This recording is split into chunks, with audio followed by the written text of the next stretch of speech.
like, whoa, this is unreal.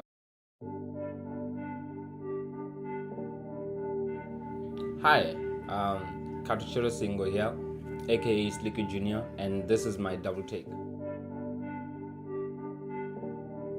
come from Limpopo, grew up under a single parent, a mother. Dad decided to leave when I was like, before I turned 1, actually. Yeah, so that has just been the main story and the main reason for a lot of things that I go through. I've found, like, usually when I go through a lot of things, I pin it to that, and I've just ever since then I've been trying my level best to escape from that. And I'm still a student, climbing that mountain, the proverbial mountain. And outside the school, I do music, and a bit of, I don't want to call it social entrepreneurship because I'm not getting money from it. I do a bit of work for my community back home, like in the form of conferences, just to talk about things that churches don't usually talk about, like where we as young people fall short, and what I think we need to focus on. Like, for example, our own talents, we definitely need to focus on the school years. Yeah, so that's me. I've had many starts, actually. I remember the very first time I wrote a song. It was a very bad song. It was demeaning women. I was in grade 8 at that time, even. So yeah, you can imagine. I was a huge Lil Wayne fan. I remember my friend and I used to color ourselves with markers, like tracing Lil Wayne's tattoos and everything. And then when that friendship ended, that whole thing just died out.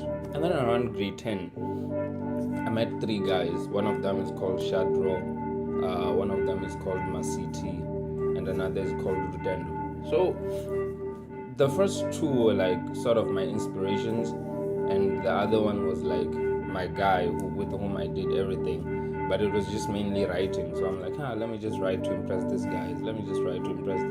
And then when I got to around grade 11, I met another dude, and then I wrote a song, and then I rapped it for him, and he's like, dude, no man, you should record things and whatever. I'm like, oh, alright, cool. Then we recorded. The first song was still a bad song, quote unquote, was still a bad song. And then as I grew and as I got in touch with other parts of my life and all that, Christianity as well, I decided, okay, let me use this music for good, because personally I find that we learn a lot of things that we do, the way we say things, the way we respond to things, what we respond to. We learn a lot of that through the music. So at times it's very bad or catastrophic to exaggerate if we learning the wrong things, because music sticks. So I'm like, alright, let me use my experiences. It can be experiences with God, it can be me falling, me doing the wrong things, but whatever it is, let me make sure that somebody learns from what I put out through my music. Yeah. My best project is Sketches, the one I released before. What do you call this? Released in the same year, actually. So I worked on it this December. There's just a lot that went down in that in the making of that project. I know for a fact that as an artist I grew through that project. It was also my first time sitting down with a person who understands me and starting a song from scratch, because usually I get a beat and then I write. But this time we were like making the beat and then writing to the beat. Sometimes writing to the beat even before it's complete. Understand? So for me, I felt there was a lot of growth, and also it was the one project where I let out everything that was within.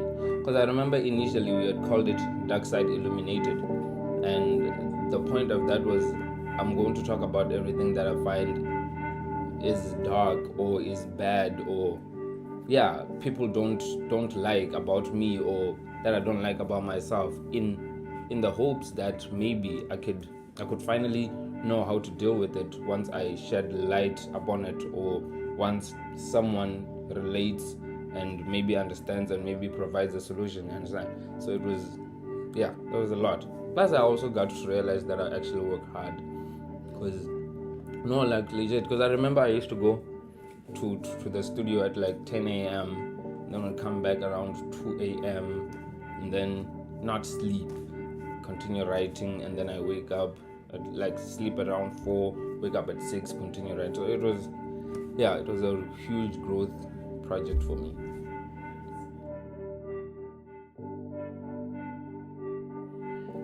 I think the most important one is be patient and take it slow.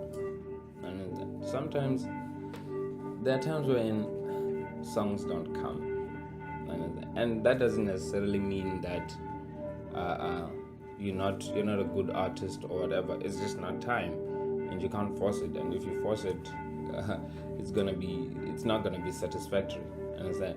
I remember there was a time when I had to take a break for like a month, because every time I try writing, nothing. Or at least whenever I try writing, something that I didn't want to talk about comes out. So I had to sit with myself, relax, and just try and forget about it, so that when I come back, it's fresh. It's something good. Understand? Yeah. So people should just learn to be patient, especially when you want to if you want to monetize it, if you want a lot of people to listen to it. Because right now, as I speak, I still get frustrated by the fact that not a lot of people are listening, or at least I don't know who's listening. But in that space, it's also important to appreciate the people who are listening and appreciating your art. Because I remember this one time I was so mind blown when I was like, I have a guy in my corridor, right? So he listened to my song, and then he comes to me, he's like, dude, give me your lyrics, right? So I gave him the lyrics. Like I said, go to Genius, don't come and whatever. And then he did that. Then one day when I went to his room, I found the lyrics pasted on his wall. I'm like, whoa, this is unreal. Understand? So just take it slow and don't compromise. Just stick to who you are, stick to your message, be one with your message, and it will be okay. I think primarily it helps me not to compromise. Understand? A lot of times I've wanted to speak on, or to speak about, or to give people what they want. Understand? The music industry is filled with talk about booty, talk about things like that. So I think I even talk about it on one of my songs. I forgot which one. But I've sometimes just wanted to compromise, saying, okay, let me just do this so that I break out, and then when I break out, I can go back to that.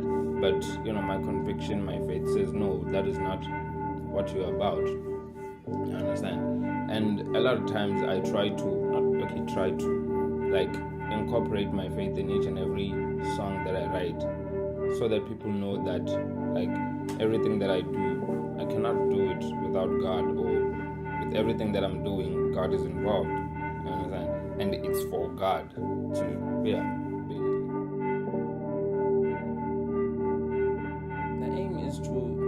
the aim is to speak to each and everyone who needs to hear my voice on certain matters, because I believe personally that we all have certain people allocated to us that we're supposed to help, touch, and whatever. You understand?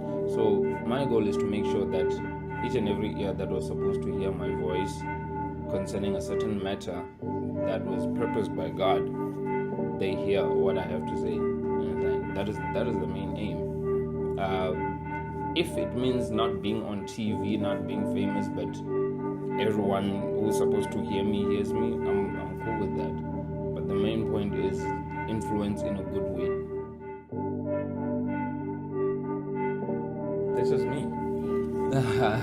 I remember there was a time I was writing my tests, sometime around that that season of our lives. And this one guy came to me and was like, yo dude, you look like you have life under control and everything, right? And I think that's because I was smiling and friendly or whatever. And then I realized that no man, life is hard, you understand? Like, I go through seasons of depression. I go through seasons where I just believe, oh no, God doesn't love me, God is not there, things like that. I go through those seasons, and I usually go through them alone because, like, I don't really like talking about my issues with a lot of people. It's either I put it in the music or I talk to that one person who is there and willing to listen. So that time when I wanted to talk about it with someone important, they were not available. I understand. And then I just went deeper into depression. It was largely because I had failed and my bazero was threatening to let me go. So I was in that season. I'm like, okay, nothing is happening. I'm talking to them, they're saying no. I'm praying, nothing is happening. So I'm like, what is the point? You said I'll graduate and it's not working. So you understand, what's the point? Do you even exist, or it's just an illusion? Whatever. So I just went through that phase and I decided, okay, let me tell you that really I go through things as well. As a Christian, you'll go through things. It's not only happy. The Christian journey is rough. Understand? So that was just the point. I'm telling you, this is me. This is what I go through. Understand? And it encapsulates a lot of seasons in my life. But I just tried to make it seem as though it's one particular season, but it references a lot of things, some past, and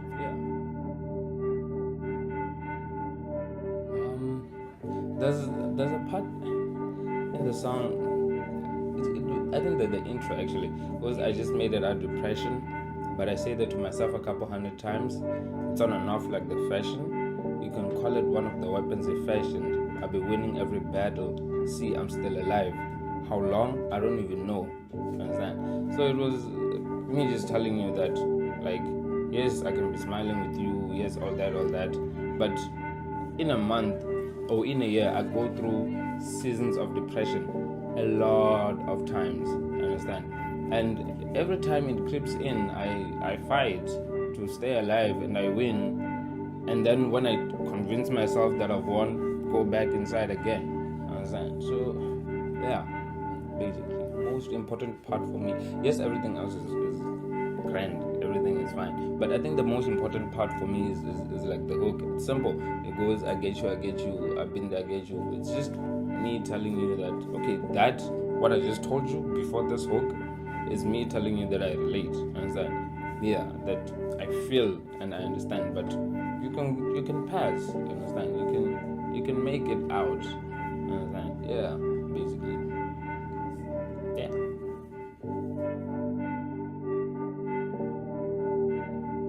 Any final remarks? To everybody who's gonna watch this, just remember to live. Understand? Although it's a lot of things that make you come alive may be unorthodox to the world or weird to the world, but if it makes you feel like you're in touch with who you are, don't give it up for anything. Yeah. I get you. I've been there, I get you. I feel you. I've been there, I feel you. I get you.